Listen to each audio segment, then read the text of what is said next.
हाँ जी सर, हमारे पास सवाल में यहाँ पर ये कहा गया है कि एक आपके पास दिया हुआ है बीड ऑफ मास m और वो रखा हुआ है आपके पास बेसिकली हॉरिजॉन्टल स्मूथ रॉड पर, राइट। और ये बीड के एक एंड से एक आपके पास जुड़ा हुआ है basically string of length l। ये बीड के एक एंड से आपके पास जुड़ा हुआ है basically string of length l और उसके एक एंड पर आपके पास एक पार्टिकल ऑफ मास m है और m बराबर 2m है। उसके एक एंड पर आपके पास एक पार्टिकल ऑफ मास m है और m बराबर 2m है, राइट। अब ये सिस्टम आपका शुरू में रेस्ट पर है और ये सिस्टम को हम लोगों ने रिलीज किया है फ्रॉम दी रेस्ट। अब हमको बेसिकली ये पूरे बेसिकली सिस्टम के मोशन को एनालाइज करना है, राइट। अब अगर आप पूरे सिस्टम को अगर आप एक्स एक्सिस के अलोंग देखिएगा तो आपके पास बेसिकली पूरे सिस्टम पर एक्स एक्सिस के अलोंग एफ नेट एक्सटर्नल 0 है, मतलब कि सेंटर ऑफ मास का एक्सीलरेशन एक्स एक्सिस के अलोंग 0 है। और चूंकि सेंटर ऑफ मास आपका बेसिकली शुरू में रेस्ट पर है, मतलब कि सेंटर ऑफ मास आपका बेसिकली एक्स एक्सिस के अलोंग मूव नहीं कर रहा है। सेंटर ऑफ मास आपका एक्स एक्सिस के अलोंग मूव नहीं कर रहा है, मतलब कि सेंटर ऑफ मास का जो एक्स कोऑर्डिनेट है वो आपका हमेशा ही फिक्स्ड है, मतलब कि सेंटर ऑफ मास का एक्स कोऑर्डिनेट जो है वो आपका हमेशा ही फिक्स्ड है। लेकिन अगर आप ये पूरे सिस्टम को अगर आप वाई एक्सिस के अलोंग देखिएगा तो पूरे सिस्टम को अगर आप वाई एक्सिस के अलोंग देखिएगा तो पूरे सिस्टम पर बेसिकली तो वाई एक्सिस के अलोंग एफ नेट एक्सटर्नल है, मतलब कि पूरे सिस्टम पर वाई एक्सिस के अलोंग एफ नेट एक्सटर्नल है, मतलब कि सेंटर ऑफ मास का एक्सीलरेशन तो वाई एक्सिस के अलोंग है। और शुरू में आपके पास सेंटर ऑफ मास जो है वो आपका रेस्ट पर है, मतलब कि सेंटर ऑफ मास जो है वो आपका बेसिकली तो वाई एक्सिस के अलोंग मूव कर रहा है। तो यहीं से ये पॉइंट आ रहा है कि centre of mass is moving in the vertical direction, F net external is equal to m into SEM, centre of mass is moving in the vertical direction. अब जैसा कि मैंने कहा कि अगर आप ये पूरे सिस्टम पर देखिएगा बीड और ये पार्टिकल के सिस्टम पर देखिएगा तो पूरे सिस्टम पर अगर आप देखिएगा बेसिकली एक्स एक्सिस के लॉन्ग अगर आप देखिएगा तो पूरे सिस्टम पर एक्स एक्सिस के लॉन्ग एफ नेट एक्सटर्नल 0 है, मतलब कि सेंटर ऑफ मास का एक्सीलरेशन एक्स एक्सिस के लॉन्ग 0 है। और शुरू में आपके पास सेंटर ऑफ मास जो है वो आपका रेस्ट पर है, मतलब कि सेंटर ऑफ मास जो है वो आपका बेसिकली एक्स एक्सिस के लॉन्ग मूव नहीं कर रहा है, मतलब कि सेंटर ऑफ मास का एक्स कोऑर्डिनेट आपका जो है वो क्या है, फिक्स है। और अगर हम लोग ए पॉइंट 0 0 को रेफरेंस मानेंगे, 0 0 ओरिजिन मानेंगे, तो सेंटर ऑफ मास का एक्स कोऑर्डिनेट जो फिक्स्ड है उसका वैल्यू आ जाएगा ml/m+m, ठीक है।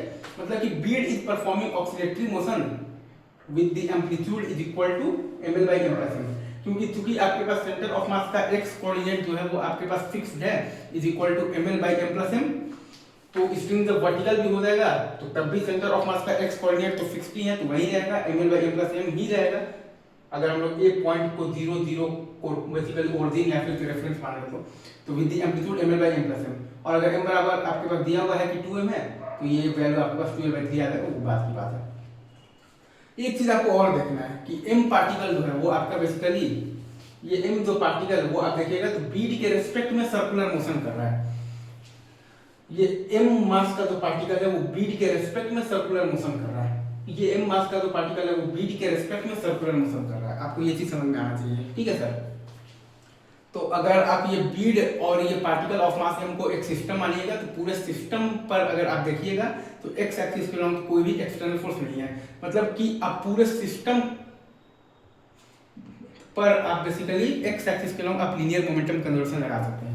अगर आप बीड और ये पार्टिकल दोनों को एक सिस्टम मानिएगा तो पूरे सिस्टम पर अगर आप देखिएगा तो एक्स एक्सिस के लॉन्ग कोई भी एक्सटर्नल फोर्स नहीं है, मतलब कि आप पूरे सिस्टम पर एक्स एक्सिस के लॉन्ग आप लीनियर मोमेंटम कन्वर्जन लगा सकते हैं। अगेन मैं फिर से बोल रहा हूँ, अगर आप ये बीड और ये पार्टिकल को एक सिस्टम मानिएगा तो पूरे सिस्टम पर आप देखिएगा तो एक्स एक्सिस के लॉन्ग तो कोई भी एक्सटर्नल फोर्स नहीं है, मतलब कि आप पूरे सिस्टम पर एक्स एक्सिस के लॉन्ग आप लीनियर मोमेंटम कन्वर्जन लगा सकते हैं। तो स्ट्रिंग जब वर्टिकल पोजीशन में है, स्ट्रिंग जब वर्टिकल पोजीशन में है तो ये आपके पास जो पार्टिकल ऑफ मास m है और ये आपके पास बीड ऑफ मास m है। तो स्ट्रिंग जब वर्टिकल जब पोजीशन में है तो आपके पास जो बीड ऑफ मास m का स्पीड मान लिया है कि v1 इन द राइट है और आपके पास पार्टिकल ऑफ मास m का स्पीड मान लिया है कि v2 इन द लेफ्ट है। स्ट्रिंग जब वर्टिकल पोजीशन में है तो ये आपके पास बीड ऑफ मास m इसका स्पीड मान लिया है कि v1 इन द राइट है और आपके पास पार्टिकल ऑफ मास m उसका स्पीड मान लिया है कि v2 इन द लेफ्ट है। जब स्ट्रिंग आपका वर्टिकल पोजीशन में है तो ये आपके पास जो बीड ऑफ मास m है उसका स्पीड मान लिया है कि v1 इन द राइट है और ये आपके पास जो पार्टिकल ऑफ मास m है उसका स्पीड हम लोग मान लिए हैं कि v2 इन दी लेफ्ट राइट। तो लीनियर मोमेंटम का मतलब भाई जब लगाएंगे ना लीनियर मोमेंटम कंजर्वेशन लगाएंगे, लीनियर मोमेंटम कंजर्वेशन से आ जाएगा mv1 बराबर mv2, क्या आ जाएगा mv1 बराबर mv2, सही। अच्छा, अब अगर आप बेसिकली जब वर्क एनर्जी थ्योरम लगाइएगा ये पोजीशन से ये पोजीशन के बीच में, हॉरिजॉन्टल से वर्टिकल जब हुआ है स्प्रिंग, उस बीच में अगर आप वर्क एनर्जी थ्योरम लगाइएगा तो टेंशन फोर्स का वर्क डन अगर आप देखिएगा तो बीड और पार्टिकल ऑफ मास m के सिस्टम पर 0 है।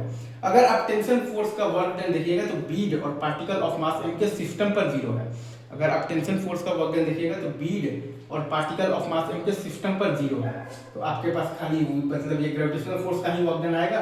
तो mgl बराबर half M V one square plus half M two V two square, क्या आ जाएगा mgl बराबर half M V one square plus half M two V two square. और चूंकि आपके पास m बराबर 2m है तो v2 बराबर आ जाएगा under root of the 2gl/3 और v1 बराबर आ जाएगा 2 times under root of the 2gl/3। आपके पास v2 बराबर आ जाएगा 2gl/3 और v1 बराबर आ जाएगा 2 टाइम्स मतलब under root of the 2gl/3। अब जैसा कि हम लोग जानते हैं कि आपके पास m पार्टिकल जो है वो आपका बेसिकली सर्कुलर मोशन तो परफॉर्म कर रहा है with respect to the bead. m particle जो है वो सर्कुलर मोशन परफॉर्म कर रहा है तो with respect to the bead. तो अगर आप बेसिकली ये m पार्टिकल पर ध्यान दीजिएगा तो आपके पास क्या आएगा, t माइनस एम जी बराबर आप लिखिएगा ना, तो सेंटीमीटर एक्सप्रेशन है। तो बीड के रिस्पेक्ट में m पार्टिकल का स्पीड क्या है, v1 प्लस v2 है। अगर आप ध्यान दीजिएगा कि बीड के रेस्पेक्ट में अगर आप देखिएगा तो m पार्टिकल का स्पीड क्या है, v1 और प्लस v2 है। तो t minus M G is equal to आ जाएगा आपके पास m into v1 plus v2 का होल स्क्वायर और बाई l। क्योंकि हम लोग ये जानते हैं कि m particle is performing circular motion with respect to the bead m। हम लोग ये जानते हैं कि m particle is performing circular motion with respect to the bead m। हम लोग ये जानते हैं कि m particle is performing circular motion with respect to the bead m।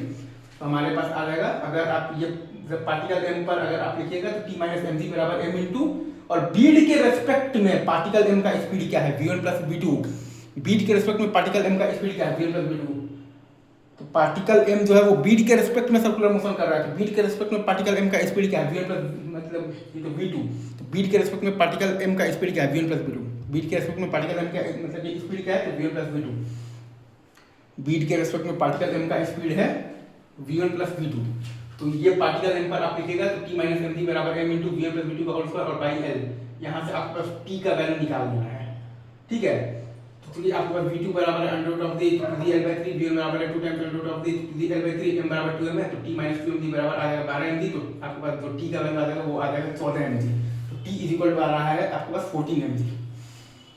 अब अगर ये नॉर्मल रिएक्शन आपसे कोई बोल दे कि बीड पर जो आपके पास जो हॉरिजॉन्टल स्मूथ रॉड है वो नॉर्मल रिएक्शन कितना लगा रहा है, आपसे कोई ये बोल दे कि बीड पर आपके पास जो हॉरिजॉन्टल स्मूथ रॉड है वो नॉर्मल रिएक्शन कितना लगा रहा है, तो n बराबर है आपके पास mg प्लस t, n बराबर है आपके पास t प्लस mg, तो n बराबर है आपके पास 15 mg। ऐसे सिचुएशन को एनालाइज करोगे तो मजा आएगा। चलिए sir, thank you very much, love you guys.